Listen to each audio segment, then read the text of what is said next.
After years of war, Qianyang finally stands before Zhang Rai again. Once they trained together like brothers, now one is a former slave fighting against the system, while the other still serves the crown. Their anger is personal, but it is also bigger than either man. Qianyang believed Zhang Rai would be different. Zhang Rai believes befriending him was a mistake. So what could possibly turn two childhood friends into enemies? Years earlier, Qianyang was the servant punished whenever young Zhang Rai failed at sword training. But Qianyang could read the instructor's movements better than anyone. So at night, he secretly began teaching Zhang Rai how to fight. The master became the student, the servant became the teacher, and an unlikely friendship began between two boys society said could never be equal.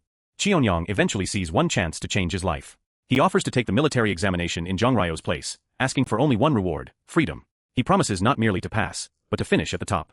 For the first time, the life he has always wanted seems close enough to touch. Then war tears everything apart. Zhang Rai desperately asks what happened to his family and learns they died in the fire. But then comes the detail that changes everything. Qianyang was seen escaping on a stolen horse while wearing Zhang Rai's blue robe. Zhang Rai never hears the full story. Grief fills in the missing pieces, and the friend he once trusted becomes the man he blames for destroying his family. Years of war transform Qianyang into the feared fighter known as the blue-robed god. When he appears on the battlefield, even the enemy commander wants to know who he is. The former servant who once fought only for his freedom has become a legend. But victory cannot erase the past. Somewhere on the other side of this war is Zhang Rai, still carrying a hatred built on what he believes happened that terrible night.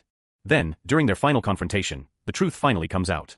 Zhang Rai has spent years believing Qianyang destroyed his family. But Qianyang tells him he actually tried to save them. Suddenly, everything Zhang Rai believed begins to collapse. The man he spent years hating was never the monster he imagined. Their friendship was destroyed by a misunderstanding, and now the truth has arrived almost too late to change anything.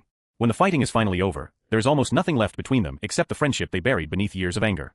Zhang Rai looks at Qianyang and asks the question that matters more than master, servant, king or war. Are they still friends? Then comes his apology. Qianyang can only call his name as everything they might have repaired disappears with him. They finally understand each other again, but only when there is no time left.